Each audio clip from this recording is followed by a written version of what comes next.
You are listening to the Pencil and Paper Podcast Network. Hey Ramblers, today's episode is brought to you by Fangoria. Since 1979, Fangoria has been the authority in the world of contemporary horror. As the only sanctuary for horror aficionados in its early days, it has now grown into an empire that expands beyond its celebrated magazine. From t-shirts, coffee mugs, beanies, enamel pins, there's something for every horror fanatic in your world, even if it's you. So head on over to shop.fangoria.com/pencil and paper productions or use code pencil and paper productions at checkout to get 20% off your first order or magazine subscription. Yes, it is a mouthful, which is why there are links in the show notes down below. That's shop.fangoria.com/pencil and paper productions or code pencil and paper productions at checkout for 20% off. Fangoria, first in fright since 1979. Buy it or we'll tear your soul apart.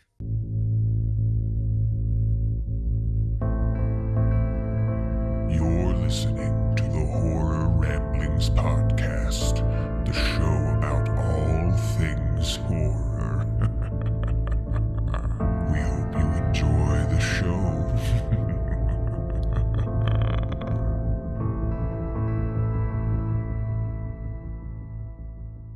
Welcome to the Horror Ramblings podcast. Today's episode is brought to you by Blood Bites, the only gummies full of actual blood. They also go by the name of Dracu Bites, which is a lot of fun for the kiddies. So, without further ado, let's introduce our host for this evening, today, whatever you want to call it. Some of you creatures of the night picked certain hours to be awake, but it doesn't matter as long as you're listening to us within your crypt or your grave.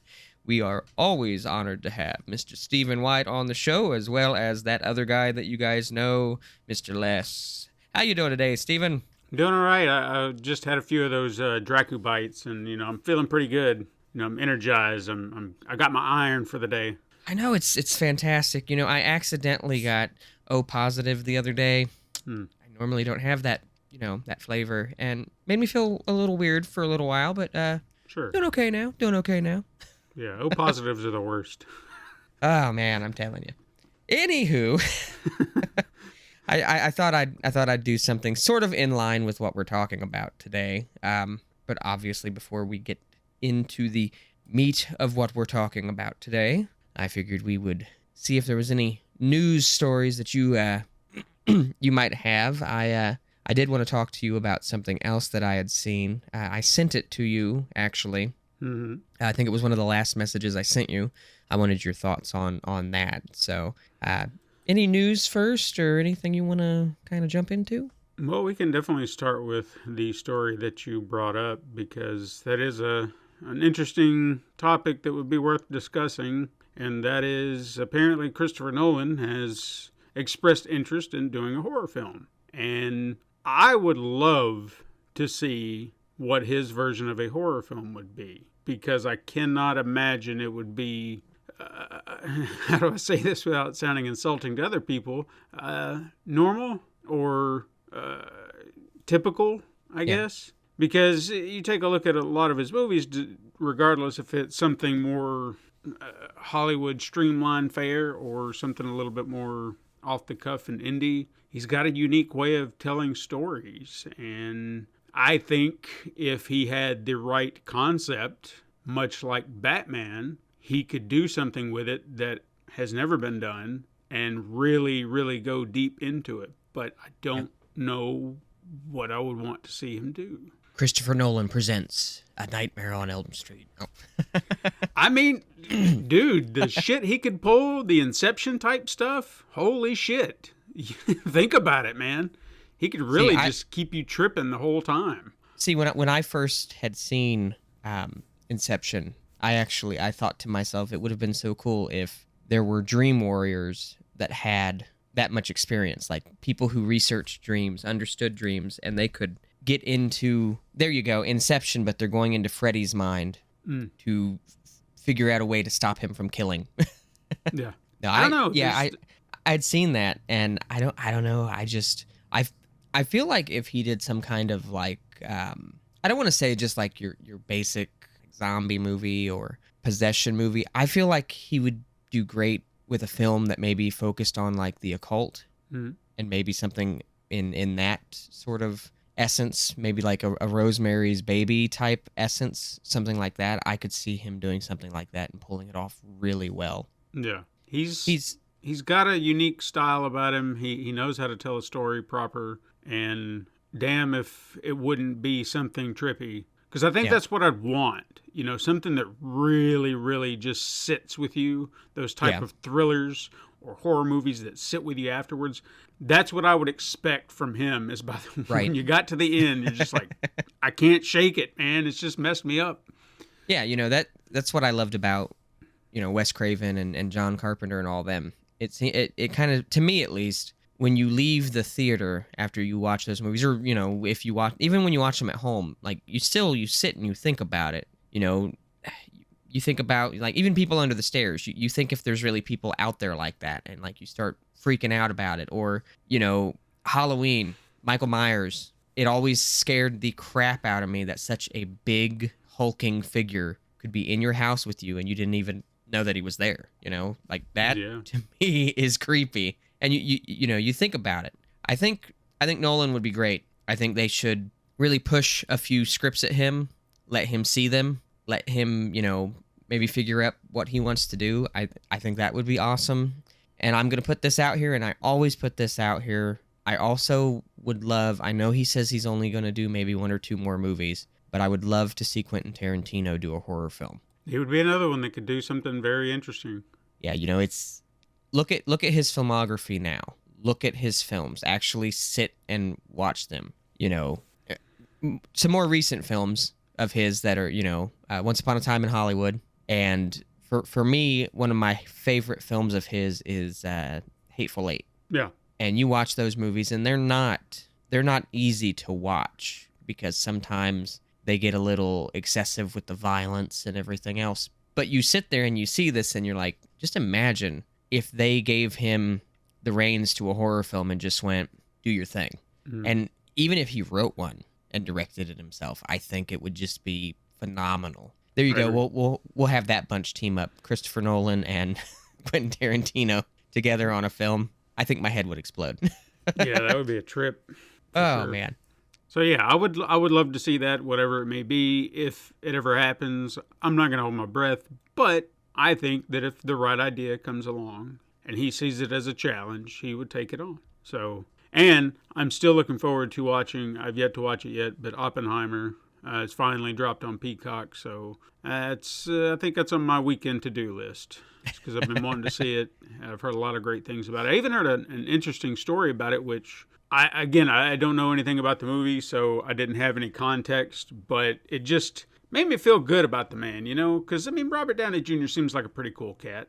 Yeah. I mean, if you know a lot about his history through the years, he has had some drug and alcohol addiction. He struggled, and he is literally one of Hollywood's comeback kids, if you think about it, because his career was in the shitter, and then here comes Marvel and be like, hey, you want to be our superstar? And now he's on top of the world again, you know, the biggest, one of the biggest stars in Hollywood. So apparently he was having a conversation with Scott Grimes, who's also in the movie, which I didn't know, and you might know him from like the Orville, or he was in Ted, the new series.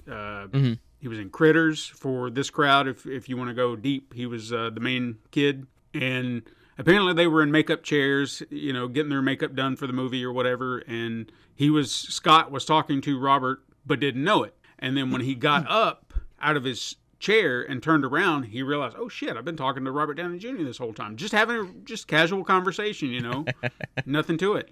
He said the very next day they were, you know, 5:30 in the morning, something like that, setting up a big courtroom scene. And he, as they're preparing, like an AD comes in and is like, Scott Grimes? And he's like, present. And he's like, come with me, please. He's like, oh shit, what did I do? You know, thinking he's getting fired or whatever, because he didn't know. He walks into a room, there sits Christopher Nolan, Robert Downey Jr., and another actor, I think it's Alden Ehrenreich, who played Han Solo in Solo. Okay, yeah. I didn't realize he was in the movie, or I may have seen him, but I just don't remember. But they were just sitting there in this room, and he walks in, and apparently Chris said that he was talking to Robert, and Robert wanted to expand his scene. And he wanted him to be with him in the scenes the entire time. So what turned into like a 2-day job turned into a 2-week job, all because he and Robert Downey Jr. just had a connection in the makeup chairs. That's awesome. That's like super awesome. I love stories like that. Like, you know, it shows that sometimes if you just get along with someone, if you're just friendly with someone, like, people will stick their neck out for you. And kudos to Robert Downey Jr. for that, because that's awesome. That's what I thought too. I thought it was like that's something like you will remember for the rest of your days. Yeah, that's just like a feel good story too. Like, oh, I love it. Yeah, we don't get a lot of those. Okay, so here is something, I don't know if we've mentioned that he was cast or not, or I know maybe we've glossed over this, but there's a lot of details to this movie that's coming up. There's a remake of The Bride of Frankenstein, which I know back when Universal was talking about doing their Dark Universe thing, which they've now dubbed for their theme park ride and attractions, if you didn't know that. They're still pushing forward. They got other people involved. Apparently Maggie Gyllenhaal is the one directing this film. Now, I don't know if she's actually starring in it or not, but her co-star from Batman, Christian Bale, is apparently going to play the monster. So really? I'm intrigued. And he's talking about, apparently he was talking about what he was going to do to prepare, and I guess he's planning on shaving his head. So we may have a more Robert De Niro version of the monster, since he was a bald man. But I'm excited about that just for the prospect of the two of them alone. So yeah, I'm gonna say this now, and I can hear people listening going, "What?" I have 2 iterations of Frankenstein other than the original of the monster that I absolutely love, and I would love to talk about both of these. One is a show, the other is a movie. I would love to talk about both of them on the podcast at some point. I love Frankenstein's monster from the series Penny Dreadful. Mm-hmm. You can really just feel for him. He's more than just, he's a very intellectual monster, and he's basically the doctor's first he's the doctor's first attempt at creating life, and it shows because there are others in the series kind of like him, but they're not.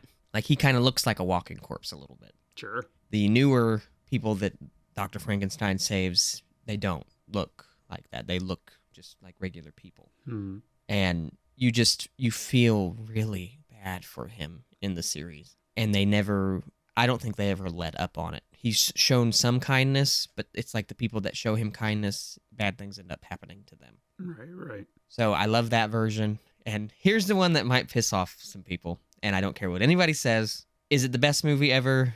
No. Is it fun to watch? Sometimes, yes. Did it give us one of the best versions of a werewolf I've ever seen? Yes. But it also gave us a fantastic Frankenstein's monster, and that is Van Helsing with Hugh Jackman as Van Helsing. I don't care what anybody says. That version of Frankenstein is fantastic. I love everything about that version.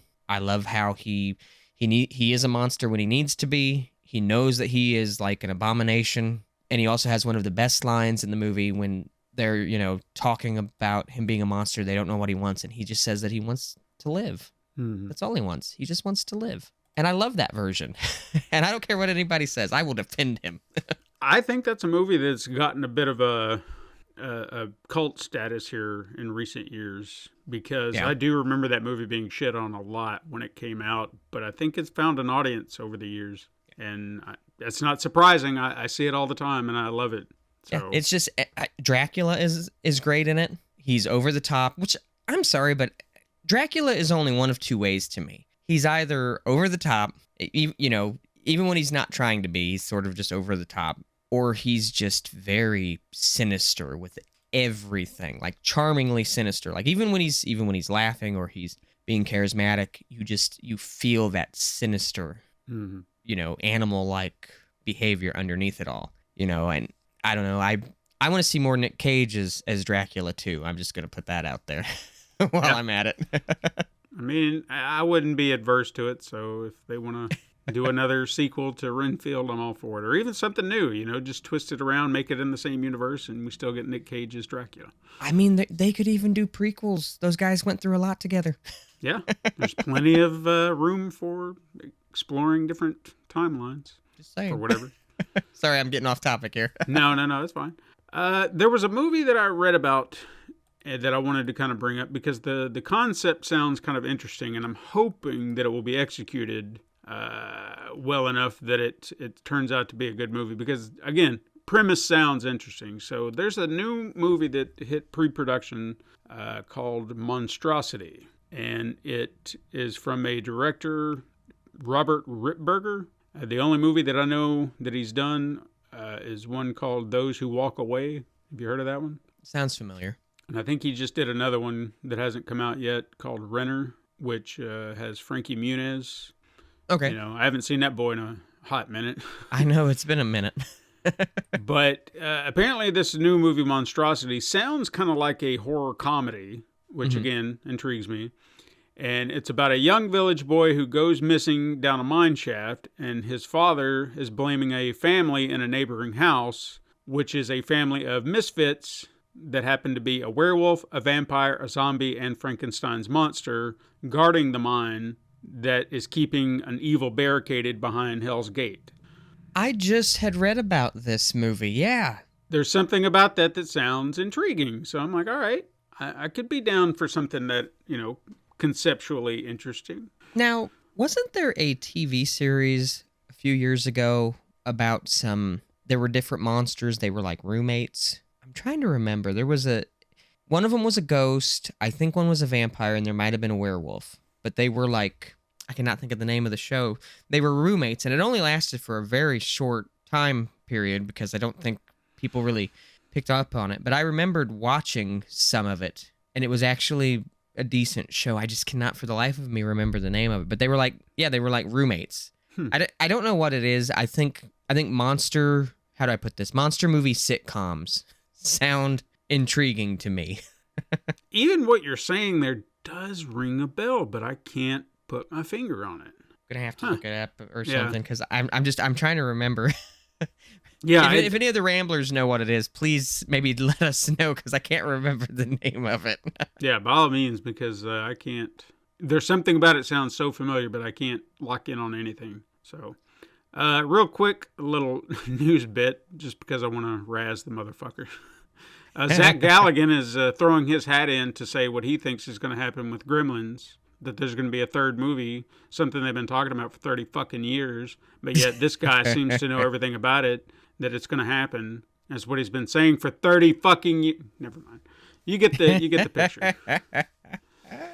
You know, I keep seeing mock-up movie posters of Gremlins, like Gremlins 3, and it shows a plane flying, and it shows like a gremlin in the background of it, and I don't know. If they're going to do Gremlins on a plane, I just don't think that's going to be good. It does limit what you can do. Yeah, you know, I was telling you, I mean, if it starts out on a plane, like that would be cool. Like, let's say they're flying on vacation or something. Some people are flying on vacation or something, and we don't even need Zach anymore. We don't need him. No, we don't. Maybe after all these years, maybe Gizmo's up in a, you know, Gizmo show him at the beginning or something, and somebody got a hold of some gremlins and stole some little baby gremlins. They're trying to sell them or something, and maybe they start out on a plane. Maybe the plane crashes into the water near an island or something, and we get a bunch of gremlins that attack an island. I mean, come on. Let's just not limit it to the plane. I mean, yes, it would be cool, but if that's what they're thinking, maybe rethink it just a little bit. I mean, I don't know. I love Gremlins, but I don't know. I just feel like it would be, unless they do it right and everything, maybe not do another movie. Maybe do a limited series or something, and maybe show some other stories or something. I don't know. I love Gremlins, but I'm at that point now where I'm just like, do we need another movie, or can we do like a different media? Yeah, I'm in the same boat because I don't think you can capture what the other two movies did. And I know we haven't even talked about the second one yet, which I've got some things to say about it, especially considering some of the shit I've read online. But I feel like whoever does it, unless it's Joe Dante, unless he's missed a step over the years, I don't feel like you're going to find a director who understands the material properly. They're either going to lean too far horror, or too far into comedy, and you're not going to land in that middle ground where you're finding the sweet spot. And I feel like that's what Joe Dante did perfectly with both movies. Is with the first one, it was a little bit more horror, but a nice blend of comedy. And then the second one, he leaned into the comedy a little bit more, but you still had more horrific elements. And it was a perfect balancing act. He never teetered in the wrong direction too far. He just leaned into one direction more, but he still maintained the essence. And again, unless you can find someone with those same sensibilities, which I just don't think they exist anymore, except for maybe, let's talk about that for a second. So whoever directed the Coyote versus Acme movie that we'll probably never get to see, thanks to one asshole over at Warner Brothers, that's another thing too. Why even bother? Because if it doesn't set itself up for something bigger, are they just going to can it too? Fuck Warner Brothers right now. I wouldn't work with them for anything. But I guess that is the caveat, is that Amblin actually owns the Gremlins, so that's under Spielberg. So he's got a little bit more control. So anyway, it doesn't matter. I'm like you. It's pretty much what I'm trying to say, and I'm just I don't want to hold my breath. Rennie Harlan is apparently doing a new shark movie. He's the one that did Deep Blue Sea, and now he's doing a movie called Deep Water with Aaron Eckhart, who I haven't seen in a hot minute either, and Sir Ben Kingsley. Will it be good? I don't know. So I'm looking to keep my eye on that. Let's just put it that way. I don't want to say I'm looking forward to it. I'm going to keep my eye on it, because I do like Deep Blue Sea. We've talked about that. Yeah. It's a fun little shark movie, so we'll see. Do you know who Isabella... I'm going to try to figure out if I'm going to say her name right, because I feel like I'm going to fuck it up. Merced? Isabella Merced? Not ringing a bell. Okay. Apparently she's recently been cast in The Last of Us 2 or The Last of Us Season 2 as Dina. And I feel like I read that she joined another horror film. Alien Romulus. This is the fun part about it that I just learned. I saw her name and I was like, I don't know who she is, but they're making it sound like we should know who she is. Apparently she was Dora the Explorer in the movie. Like the live action Dora the Explorer. Yeah. And I was like, oh shit. Okay, cool. So apparently she's moving up in the horror ranks. So she's got 2 under her belt right now that she's working on. So that's a big jump from Dora to horror. Yeah. So that could be interesting. But yeah, she's apparently been cast in The Last of Us and the new Alien film. So 2 things we're looking forward to. And should we talk about this? Yeah, we'll talk about this since we talked about it last week. We got a new Godzilla Kong trailer for the new Empire.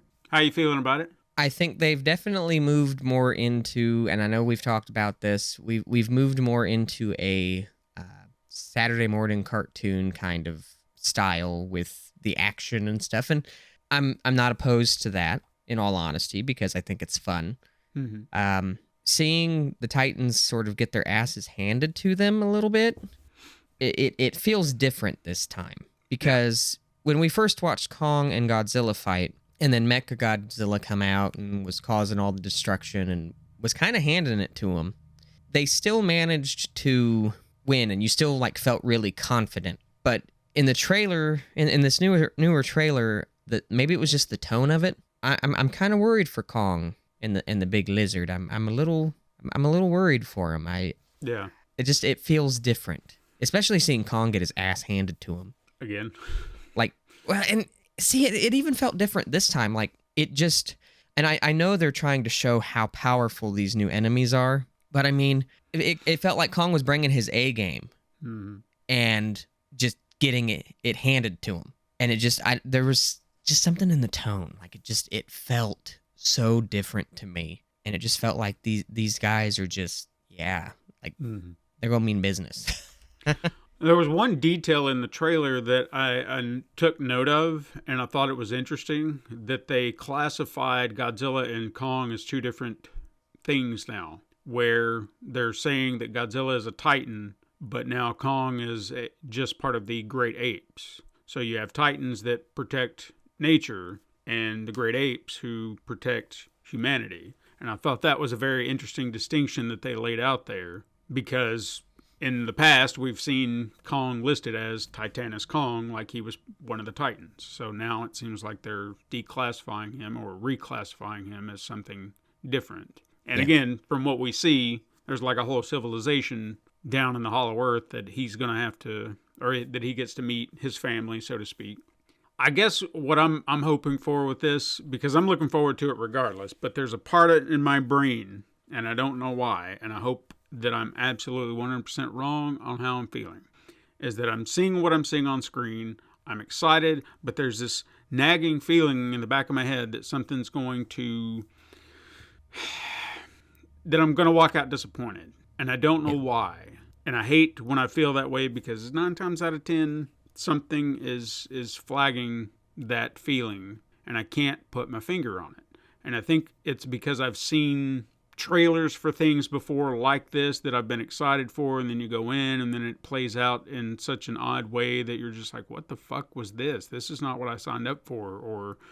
And I understand, trailers can be deceiving and whatnot, but I don't want to be disappointed with it, Like, I'm excited to see it. I can't wait to see the two of them actually team up in a movie for once, outside of just the ass into one. And I feel like there's a lot of lore that they're going to bring into it. And maybe that's part of the issue, too, that I'm seeing, is that I feel like the lore that they're kind of building on is almost to show variants of them, as opposed to something new. Because the Scar King looks like an ape.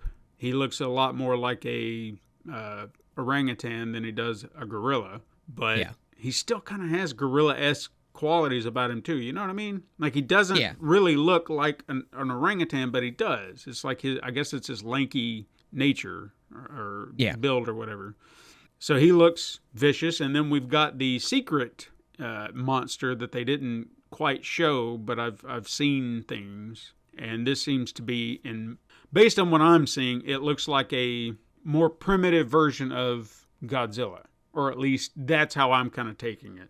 Because just from the little things that I've seen, if you do some Google searches, you can find the character. They're calling it Shimo. I don't know if you want to smash it together faster. Shimo, something like that. But that's the name I've seen floating around. And it looks like a quadruped. It's on its, all fours. It's got like white scales, blue spikes. And I genuinely think that's why they changed Godzilla's color scheme, is not to have two creatures with the same glowing spikes. You know what I mean? Yeah.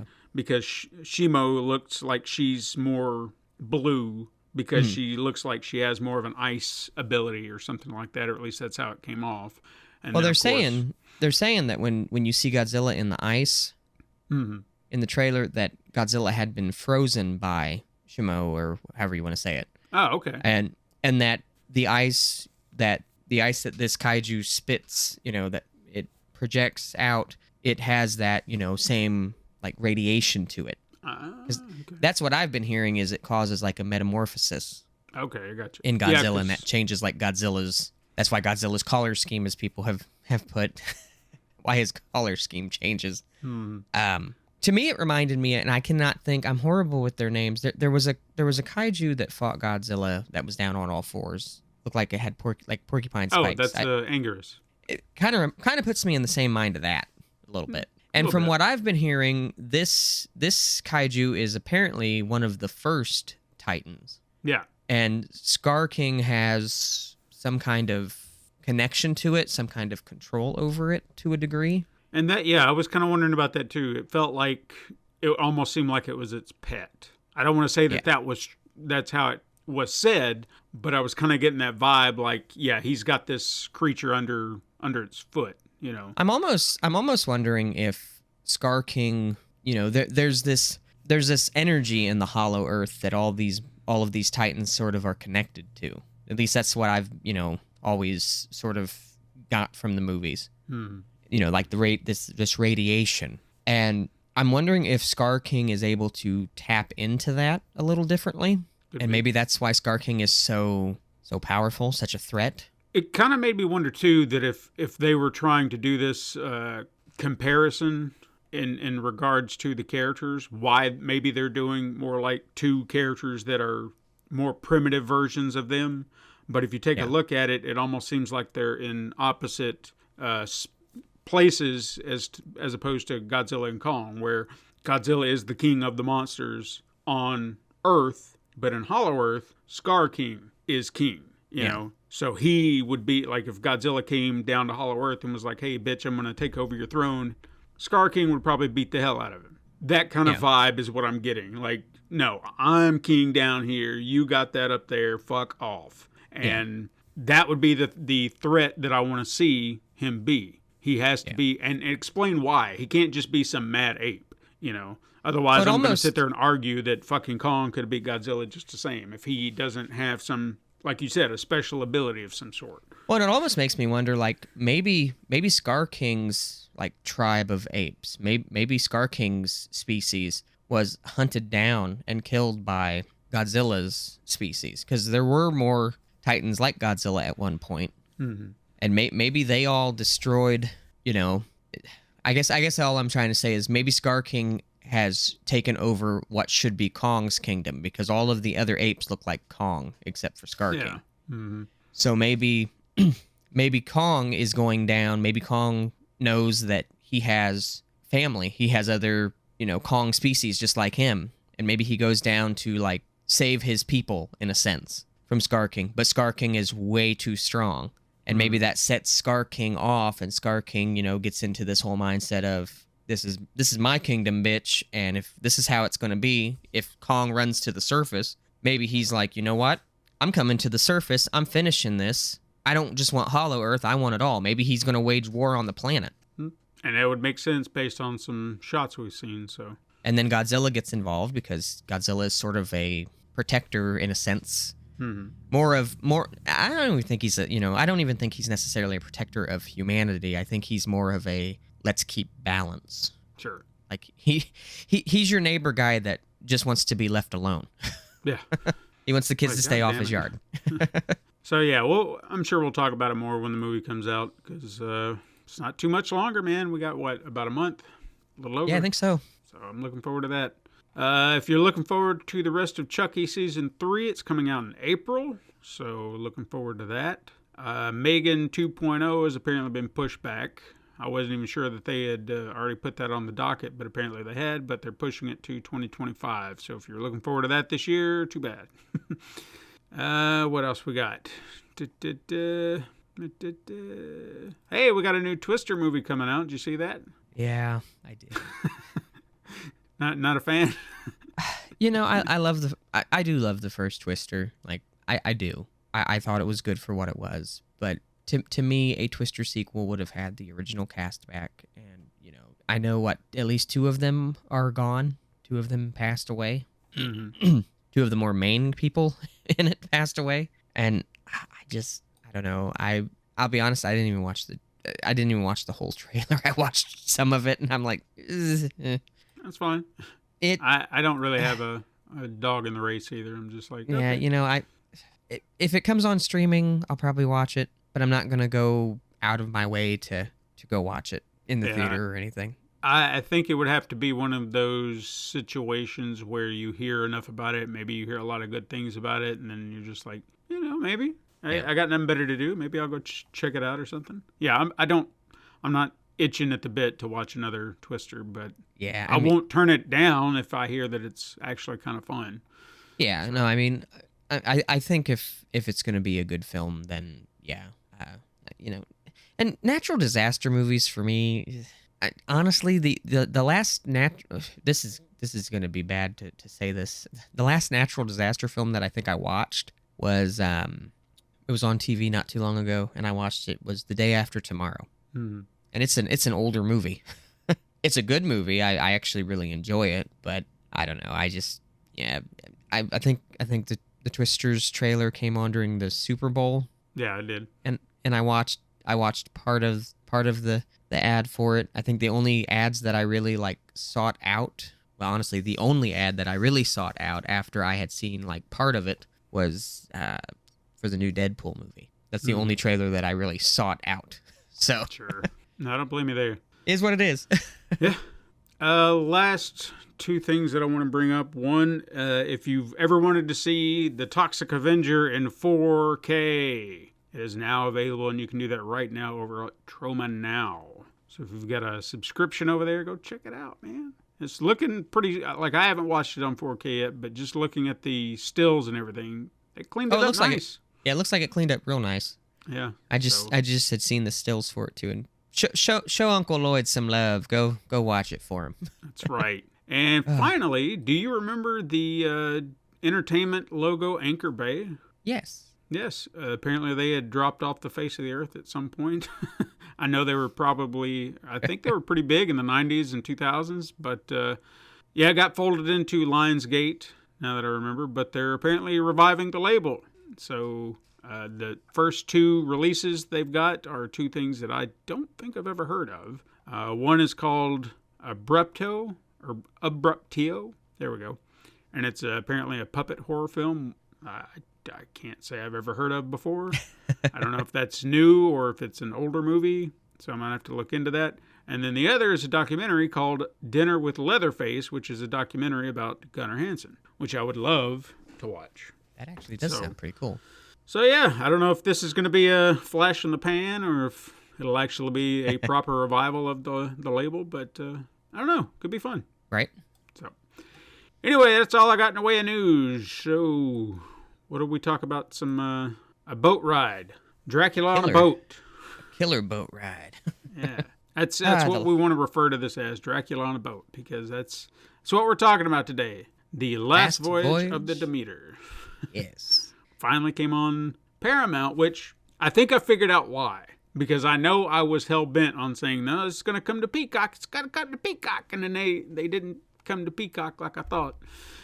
I think Universal wasn't behind the production. They were just distributor. Yeah. And then I started noticing the other production companies behind it. So DreamWorks was the biggest. I think they were the primary production company. Therefore, that could explain why it wound up on Paramount. So, my bad. I have to say something just real quick. When I saw the DreamWorks logo pop up, the whole time I'm watching this movie, I'm just like, this is DreamWorks. DreamWorks made Shrek. Does that mean that this version of Dracula could be in the Shrek universe? And then it kind of took away, like, I'll admit, I enjoyed the movie quite a bit. Mm-hmm. But the whole time, I'm just hearing, and this is just the way my brain works sometimes. I'm hearing Shrek's voice just going, "Get off my boat!" And I don't know why. I have no idea why. I'm like waiting for Pinocchio or something to pop up, and I'm like, please don't show me the DreamWorks logo. Like, I associate that with kids' movies. That was what Katrina said too. Like, the moment it popped up, she's like, wow, this is a very positive logo for the movie we're about to watch. And I was like, yeah. I'm glad I'm not the only one. Like, I'm really glad I'm not the only one. Yeah. You feel like they should have taken it down a notch. Maybe, maybe not play the happy-go-lucky John Williams score. It just didn't fit. You're waiting for Smash Mouth to start singing while Dracula's just mutilating people. You're no star. And just biting people, blood spurting everywhere, all stars playing. Yeah, I could see that. that would actually be pretty awesome. Anyway. Anywho. So where to begin with this? Obviously, if you're not familiar with it, if you've never seen it, the best way to describe it, it's essentially just it's lifted from a chapter out of Bram Stoker's Dracula, which is him practically taking the boat trip from, was it Bulgaria to London? And, we've seen it in a lot of the other Dracula movies where it's maybe just a few scenes, maybe it's one scene where you kind of get an idea that he's going somewhere and you see flashes. The most I think we've ever seen it expanded upon before this would have been that Dracula series that they did on the BBC a few years back. Yeah. Who Claes Bang nailed Dracula like, oh, holy shit. I love that. Yeah. Man. He was phenomenal. I wanted more. Yeah. Oh, yeah. So in that one, they had in a whole episode that actually, when it got to the end, that was a twist that I don't want to spoil for anybody who hasn't seen that version. But by the end of that story of the Demeter, that was a whole episode. And then it progresses from there. So that actually expanded upon it a little bit more. And then this film goes a step further, stays within the confines of what they were trying to do in the book, but expanded upon it where it needed to, trying to get to know the crew and everything. I think there were a few tweaks here and there that they made, but I think it made it work for this story as far as characters and stuff, because again, the book doesn't really go into great detail about a lot of stuff. So I mean, they had to flesh it out here, and I think what they did was, I mean, it worked, because I think when I came in to the film, obviously what we know that this is a portion of the overall story. So you're already kind of expecting, well, everyone's going to die. That's how this is going to end. He's going to wind up in London, everybody's dead, and then that's that. It's going to be a pretty sad ending.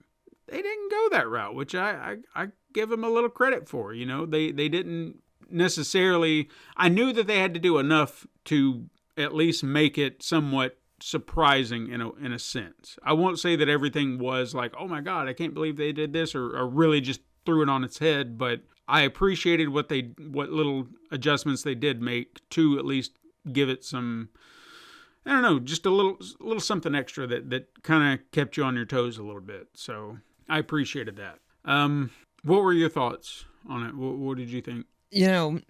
I am dead serious about the DreamWorks thing. Like, when I saw that kind of really, it threw me off at first. And I will say this, for some people, they might consider this movie a little bit of a slow burn. Mm-hmm. But I think that really helped build the suspense of this film. You literally just feel like you're watching a bunch of guys sail. Mm-hmm. And it does play out a little while, and you're like, when are we going to get into a little bit more? But, all the shots at night where they showed just how dark it is on the water. Mm-hmm.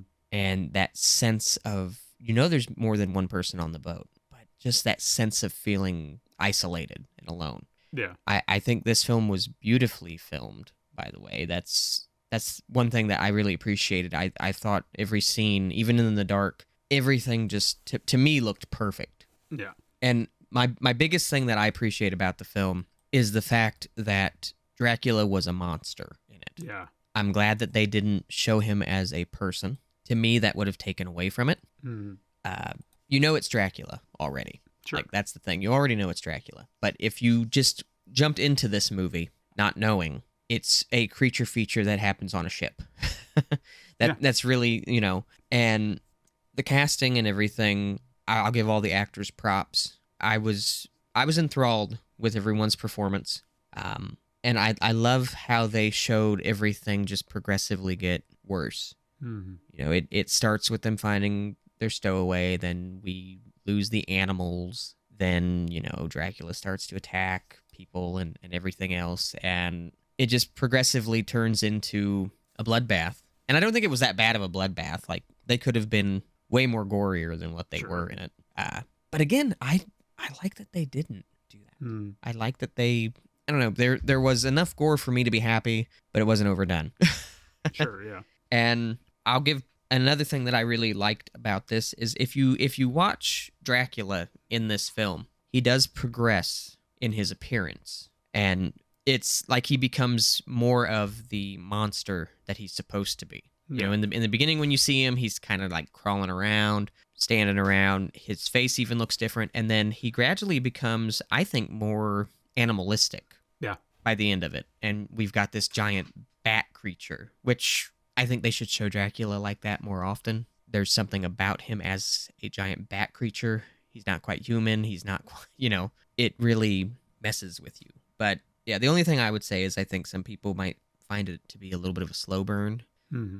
And it's not just in the beginning. Like, it's a little bit of a slow burn. We get some action. Then we sort of get back into that little bit of a slow area. Like, it's a pattern I've noticed in the film. At least that's how I felt. Until we reach like closer to the end, then things start to really just pick up steam. Sure. Yeah, the whole cast, I do want to touch on them real quick, because you had some very solid actors in here, character actors too. And I feel like they elevated the material that they were given, because start with the captain, Liam Cunningham. I think a lot of people would probably know him best from Game of Thrones. Yeah. his character name from the show is slipping my mind. It's right there. Shit. Davos. Shit. Yeah. And he was probably one of my favorite characters from that show. He was always the level-headed one. He's trying to keep things on the straight and narrow. And of course, same thing he's bringing here, same kind of energy. You know, he's captain of the ship. He's got things he has to take care of. He's trying to maintain everything, trying to keep his composure while everything's going to shit. And I like how he had a breaking point because he had been staunchly, just the captain and was putting it all on the line, trying to be the best captain he could. And, he knew this is his final voyage and he was going to make it the best. And he was going to retire on top. And then, of course, everything falls apart. And he still tries to keep it together. And that is until, and this surprised the shit out of me, on the boat, he had a grandson. And the reason that Corey Hawkins' character, whose name is slipping my mind... Clemens, yes. The reason he was trying to get on the boat for passage to get to London, I feel like he had a reason, like he was had a job or something that he was trying to get to. I think so. Something like that. Right. Like he had a reason he was trying to get there, and he was trying to be like, hey, I can help, I can do this, I can do that. And they were just like, no, we ain't got room for you. We have no need for you if you can't do basic things. But then he saves the captain's grandson, which then in turn kind of gives him a free pass on the boat. And later on, once the Dracula shit starts to get a little bit more ramped up, Toby dies. And I was surprised that they did that because that's one of those things I don't know how to take in movies anymore is when children die. And I genuinely thought they wouldn't go that way. And they did. And I was like, oh, okay. But again, it played into the story well enough that when they went to dispose of the body, he woke up, caught fire, and you think about all that did to the captain, the trauma of that. Not only did you watch your grandson die, but then you saw him wake up, you saw him catch fire, and you had to dump him in the ocean, and now he's trying to process all that to the point that he was getting ready to kill himself, it almost seemed like at one point, where he was just like, I can't deal with this shit anymore, man. So yeah, the roller coaster he went on, I appreciated the drama in that because it was one of those situations where I feel like in a different movie, he would have been like, well, nothing we can do about it, let's move on, and you wouldn't see him grieve. You wouldn't even see it phase him, like he would just been one of these tough guy characters or whatever, but they let him have a slump where it's like, I don't know what to do anymore, Yeah. Like I'm broken. And I did kind of appreciate that for the character and everything going on. And like I said, with Corey Hawkins, he's one of those actors that I see pop up here and there. I don't feel like he's made his mark just yet, but I feel like he has potential too. He just got to be given the right role. Yeah. You know what I mean? He is very talented. I enjoyed his performance in this. I genuinely felt for his character. Yeah. And I mean, it felt like a sincere performance to me. So I'd give him that all day. Sure. So yeah, he's one of those actors I keep my eye on, and I'm hoping that one day he's going to find that role that gives him the props that he deserves, because he's a real talented actor, and I don't feel like he's had that role just yet. So hopefully one day in his career he's going to find it. And then of course David Dastmalchian, who has been popping up in tons of horror films here lately, and yeah, I love that. It seems like here lately I've realized he is one of us, and like he loves this stuff, and I can't wait to see that movie that's going to be on Shudder. What was it? Oh god damn it, the one about the late night show. I feel like Interview with the Devil or something like that. Yeah, Late Night with the Devil. That's it. Late Night with the Devil. There it is. Yeah, so I can't wait to see that. His character in this, he almost seemed like an archetype that you've seen in these movies. So much so to the point that Katrina and I both honestly started to think he was helping Dracula. Yeah. Because he seemed very dismissive of everything. But again, that's a character we see in all these movies.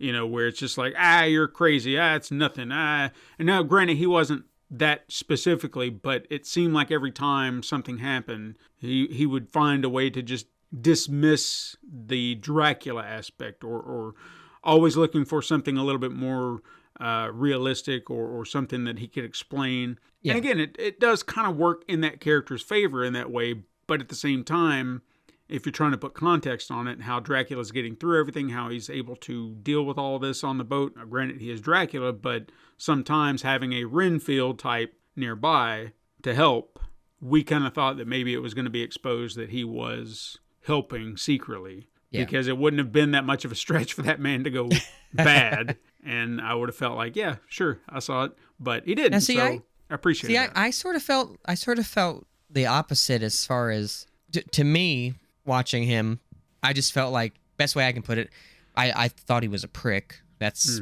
without saying. But to me, he just seemed like one of those, like, he was a sailor who just didn't believe that anything weird could be happening, didn't believe in any old legends or anything like that. And he just, all he had on his mind was, I want to get where we're going, get my nice big bonus, and be done with all the people on this ship. Like, that's how I felt toward him. Yeah. He just kind of fit into that whole out of sight, out of mind kind of attitude. Like, if I don't believe in these things, then they're not real. And they're not real because I don't believe they're real. So, like, very small-minded. And I got to be honest, every time I see him, I love him as an actor, but every time I see him, I just think about him as Polka Dot Man. And I think about him seeing everybody as his mom. Yeah. As bad as that sounds, but no, he's just one of those I like seeing and stuff now. Every time I spot him, see his name, see his face or whatever, I'm excited to see him. Now, there. I feel kind of stupid because Viggo Mortensen was in this, and I'm trying to... What? Apparently Viggo Mortensen, because I'm looking at the cast list, Viggo Mortensen was in this, where? And I don't know where. I'm trying to figure that out. No, no, I'm calling bullshit on that. There's no way, because I feel like I would have seen him somewhere. Could he have been the guy that pulls the knife on Clemens with the beard and the really crazy hair? Maybe, but why would they have stuck such a big actor in there and no one know anything about it? He's on this list, but I don't know who he was in this movie. So they don't say his character name? No. Okay, whoa. Right here. I'm looking. Did you find it? I found something. Apparently during the development project, he was in talks to portray the lead role. Okay. So he may have been cast at one point, and then someone went on IMDb and attached his name to it, and then so he's still popping up on there. That's tricky. That's not cool. No, someone needs to delete that. That's I'm glad you called bullshit, because I was like, who the hell did he play? Yeah, there was just no way. I was like, oh, we would have seen that. That's like a... Okay, so we got that cleared up, finally, thank God.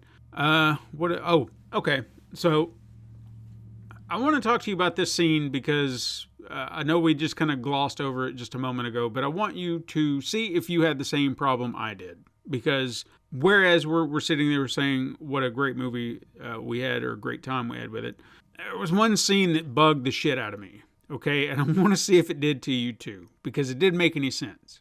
And that was the scene where Toby was trapped, the grandson. Mm-hmm. So before he got trapped, one of the other boat member or crew members, I guess you'd say, got bit. They had him tied down to a table, and then suddenly he came alive, and he was all vampiric. And I think he was the first one to actually turn to a vampire. And he starts chasing Toby because Toby was kind of watching over him while everybody else was up on deck. And he runs into the captain's quarters, locks the door, goes and hides. Well, the crew member busts his arm through the door, goes to reach for the lock, then stops and pulls away. Now the crew and everybody come downstairs where he's at by the door and start attacking, and he starts attacking them. But then they're just like, we got to get to Toby. Dracula's going to get him, or whatever they're saying, because Dracula makes his way in there. All seeming to forget there's a hole in the door in which they could flip the lock. Now, I didn't see anything happen to if something happened to the lock, like if he bent the lock or crushed it or whatever, I didn't see it. But it took the girl to come downstairs and blow the lock off for them to get in there. So I'm sitting there thinking, reach your hand in and unlock the door. Reach your hand in and what are you doing? Reach your hand in and unlock the door. I didn't see anything happen to the lock. Yeah. So it almost felt like this inconsistency that everyone forgot there was a hole in the door and they could reach in and unlock the door. Yeah, I don't remember seeing anything either where it got bent or anything. I sort of chalked it up to them, as bad as it sounds, them being a little preoccupied fighting a vampire member of the crew. Sure. And they just sort of, in the heat of that moment, didn't really think about it. Maybe, but that was me still. trying to make excuses because I'm kind of with you there. There was a frustration to that, and I was like, "Why would you?" That's common sense. Yeah, but that was the only scene out of the entire movie that was just aggravating me because I was like, "You unlock the door, You're letting this kid die. You're all acting stupid right now. Unlock the door," and I just couldn't wrap my head around it. That was the one scene in the entire movie that just really aggravated me to the point where I was just like, "What the fuck, man." Yeah, if horror movies have taught me anything, though, it's that, those inconsistencies are, there's plenty of them. Oh, yeah, for sure. Now, we haven't even talked about the director of this movie. I did kind of want to touch on him for a second because Andre Ovredal, he's Norwegian. I don't know. I probably botched his name. I was looking through his filmography, what he's directed thus far, and I think I've only seen one of his movies. There's another one on his list that I would actually like to see, but the one movie of his that I know I've seen is Scary Stories to Tell in the Dark. And I think that was a movie that he did with Guillermo del Toro, produced that, Yes. I believe. Yes. So I've seen that one, and I've heard a lot of things about Troll Hunter, which is like one of his first movies. And it's been on Netflix for God knows how long. I have seen Troll Hunter. It is actually a pretty good film. That's what I I've heard. enjoyed it. Yeah, I enjoyed it a lot. I've wanted to watch it. I've not gotten around to it. I always see it and I'm just like, I feel like a lot of the stuff he directs is really good. It just kind of falls under the radar. I mean, Scary Stories to Tell in the Dark did really well, and I know they've been talking about doing a sequel to it. Yeah. But the reason it did so well, I think, is because Del Toro's name was attached to it as well. But yeah, he, like I said, Troll Hunters it's fantastic. Mm-hmm. I've always enjoyed it, and I didn't even realize he would. I feel stupid now. I didn't realize he was the person who directed this, and I thought this was directed really well as well. So. Yeah. The other movies that he's directed were The Autopsy of Jane Doe. That's another good movie. Okay. I really like that movie. What's the other one? Mortal. I don't think I've seen that one. Doesn't sound familiar. It says it's a film inspired by Norse mythology. I don't know. It's not telling me a whole lot about it. Fantasy action came out about 4 years ago. And the last one was a movie that came out 2 years ago called Umma. It has Sandra Oh and was apparently produced by Sam Raimi. Supernatural horror. I haven't heard of that one. Not ringing a bell. You've never seen The Autopsy of Jane Doe? No, that's another one of those I've heard about, but I've just not. Really, really solid cast, and it honestly, it's one of those movies you kind of have to buckle up when you watch it because it is a slow burn. But when you find the twist at the end and you find out what happens, it's a really good movie too. Okay, so I'll have to put these on my list because he's apparently done a lot of good stuff. Yeah. He's not done a lot, but it's all pretty solid stuff. So yeah, I think you can, if you've got a small amount of hits, but they're all hits, I think that's a pretty good track record. That counts for more, I think, than if you've just directed a bunch of crap. Sure. So, I'll have to put some of these on my list and give them a look. We should definitely talk about The Autopsy of Jane Doe on the show at some point because I feel like I've read about it, yeah. It's a super interesting concept, and when you find out at the end why things are going the way that they are in it, it's super interesting. Okay. Yeah, I feel like I read something about it, but I didn't want to have anything ruined for me. But it's got two solid actors in it. Brian Cox and I don't remember the other kid name. I can't think of his name. Shit. Brian Cox is the one that I'm always like. If he's in something, chances are I'm going to watch it because he's just, to me, he's a great actor. We have to give props to the Count in this. Javier, I think his name is Botet. I think the last T is maybe silent. I don't know. He's a Spanish actor. Just Google search him and look at pictures of this guy. Like, he's a very lanky, tall guy with real skinny long arms, real skinny long legs. Like, he is the monster in this. It's Yeah. just him with special effects makeup on himself. Like, they're not doing a ton of CGI for him. No, I like that too. Like, He's one of those guys, which I don't like. I guess I don't want to equate them directly because he has a little bit of something extra that makes him unique. But very much like Doug Jones for Guillermo del Toro, Javier Botet seems like he's one of those people who's worked with a lot of these. Well, like I said, Guillermo del Toro. I know he worked with him on a movie, but he's got. Like you said, he's very long, lanky type build.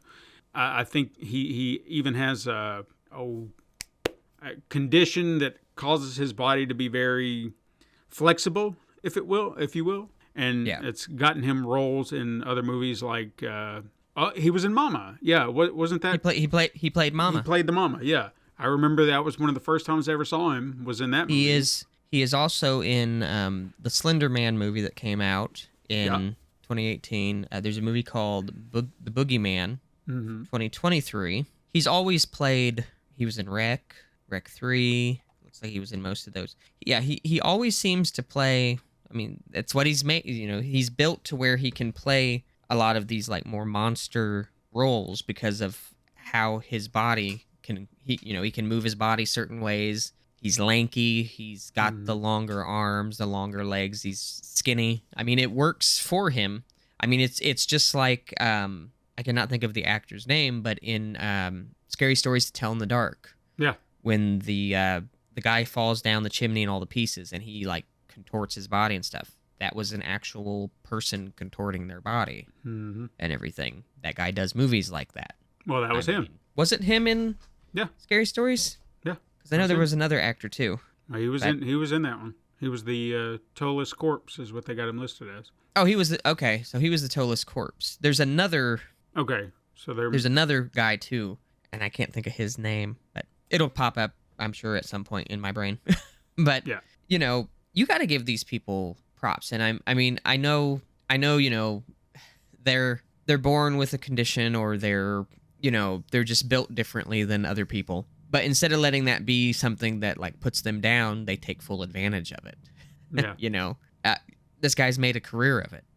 And he gets so lost in his characters that you do think that it's CGI sometimes, or you do think that they're using other effects that they can't. I mean, obviously, when he's flying around and, you know, doing a little bit more action scenes with the wings and things like that, some of that is CGI on top of everything. But it's a real person underneath a costume. That's insane. And I remember seeing some behind the scenes stuff where he would walk around on the deck in between takes and stuff, and he would actually freak out some of the people in the film. Like, I know Liam Cunningham was actually like kind of creeped out. He's like, he said something about him like just giving him the chills, and he like he was visibly like yeah, practical effects just. And I think that's the beauty of the guy and the fact that he can do that, and like you said, there's probably other people who can do that too, but it helps with those practical effects that at any other point in time, they'd have just been like, just CGI the shit. Yeah. Whereas if you can get a guy who can do it and look creepy doing it, why wouldn't you just go practical? I mean, goddamn. So yeah, props to him for all the stuff that he's done. I mean, you start looking through his filmography and you realize the movies that you have seen him in, you just didn't realize it. I didn't realize he was in It. He was the hobo. Completely. That makes a lot of sense, actually. It does. It does. Yeah. Now that I think about it, yeah. I was like, I'll be damned. So yeah, he's been around. Yeah, there's so many actors, and Doug Jones, like you said, is another perfect example. Like you have seen him in something. Yeah. You just don't know it. I actually learned something about him the other day, and I'm trying to remember what it was about. It had something to do with him getting a job on a movie, and it was probably like the first thing he ever got either. And I cannot for the life of me remember what it was. Shit. All right. Well, I'll have to come back to that whenever I can remember it, because I can't remember. But the ending of this movie, I guess I want to touch on that real quick, because the movie plays out kind of like you'd expect. Like I don't want to touch on every little detail or something like that, but obviously the big showdown, it's a pretty awesome showdown. You know, getting to see everything that goes down.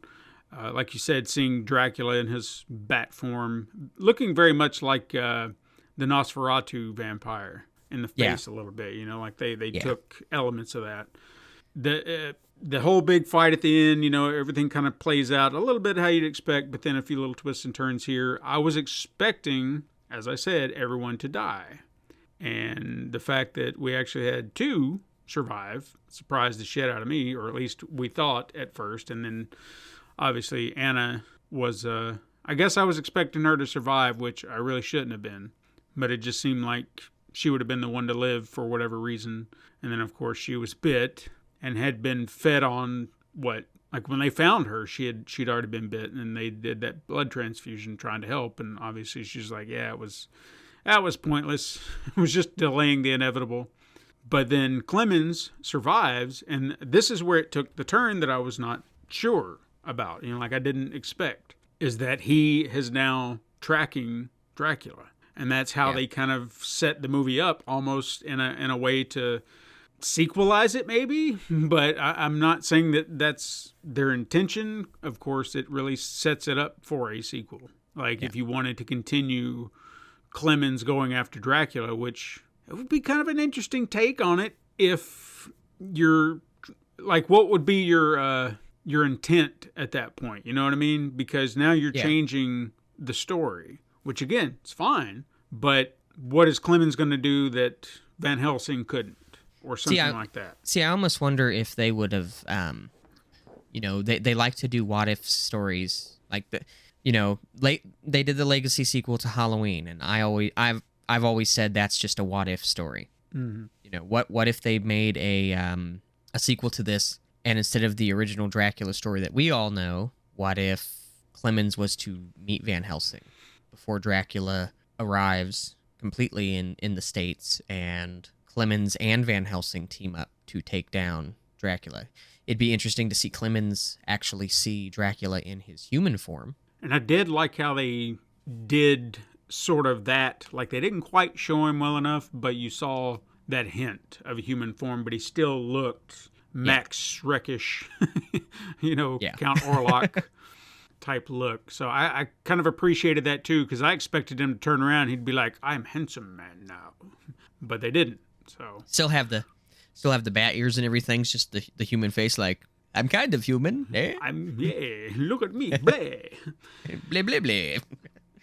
So I wouldn't be against a sequel to this, but I guess I would have to know, like, what are you going to do to make it intriguing enough, other than we're just telling yet another chapter out of the story, but we've got this character Clemens now who's in the story. And what if they did a story where Clemens is tracking vampires, he's tracking Dracula. He's a Dracula. I was going to say that, yeah. Yeah, he's a Dracula. What if he's tracking, Dracula, but he ends up finding another group of vampires, and he's so busy hunting other vampires that he never quite gets to Dracula. Like, Dracula gets to where he's going and everything, and we have the classic story that we've had, because Clemens was tracking him, but Clemens ended up fighting other battles because there were other people closer that needed saving. And, I almost feel like they set up the ending in this film the way that they did, because if he wasn't revealed to be tracking Dracula and trying to stop this after surviving, he would be the biggest schmuck in all of horror history for being like, I survived Dracula, good fucking luck. Like, that would have just made him such a shitty character. So, I'm glad that they were like, we better write something in here where he's looking for Dracula, because he would have been just such a schmuck. Yeah, but I do like your concept there, because that way you're allowing him not to just be going after Dracula, but now you're opening up an entirely different path for that character. It starts with his Dracula journey, and then he winds up, like you said, finding different vampires or different people who've encountered Dracula or something like that. There's a concept here that could work. Yeah.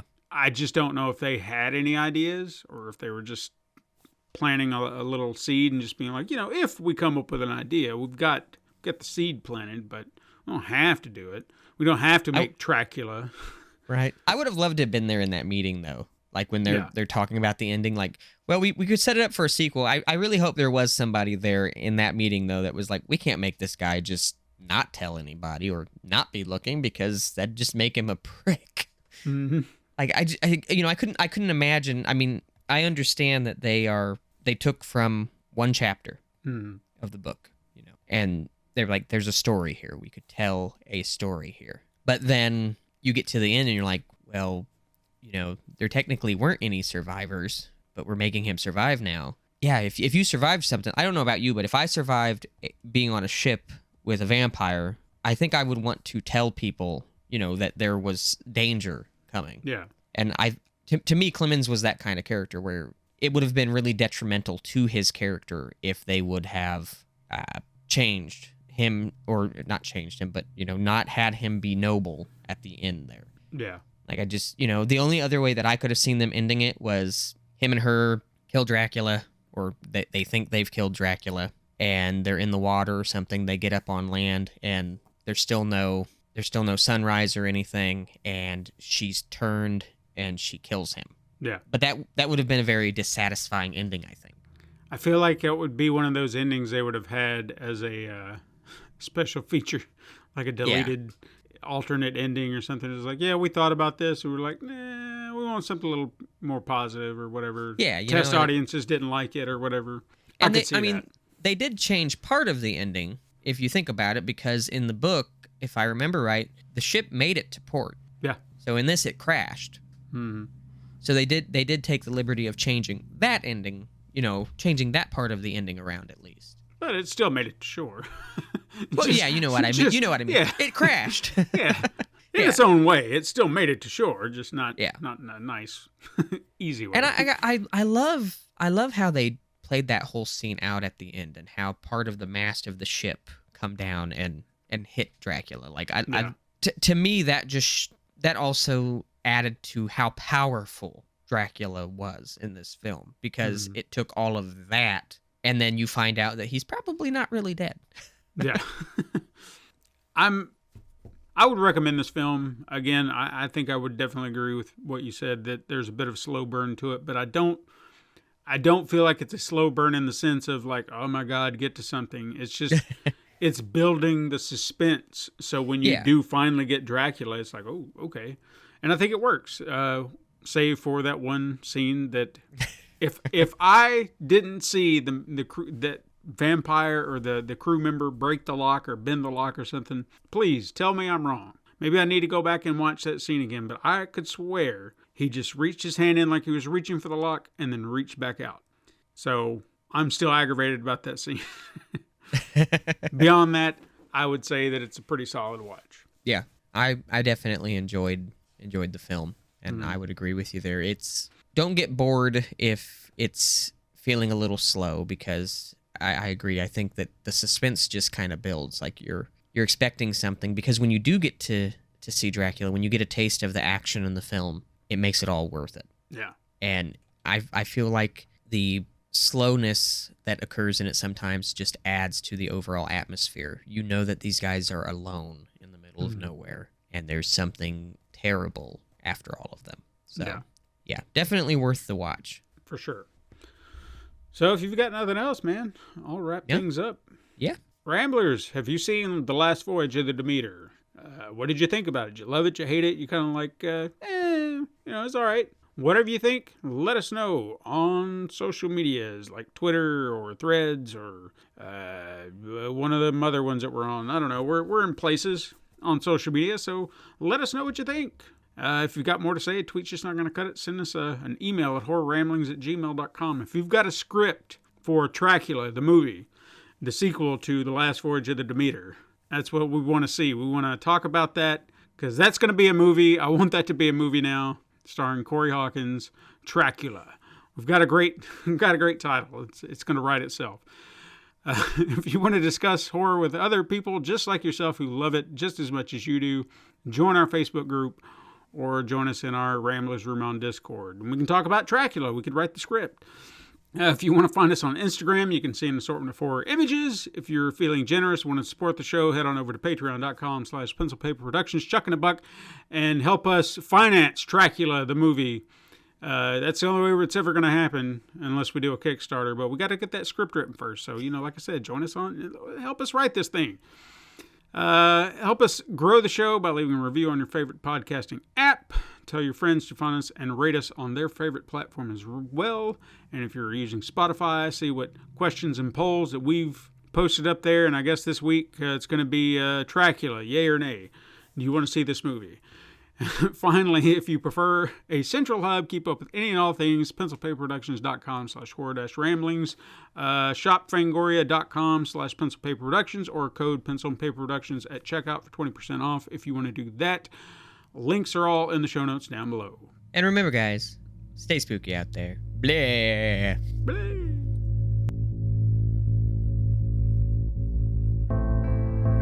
This has been the Horror Ramblings Podcast. Join us next time for even more.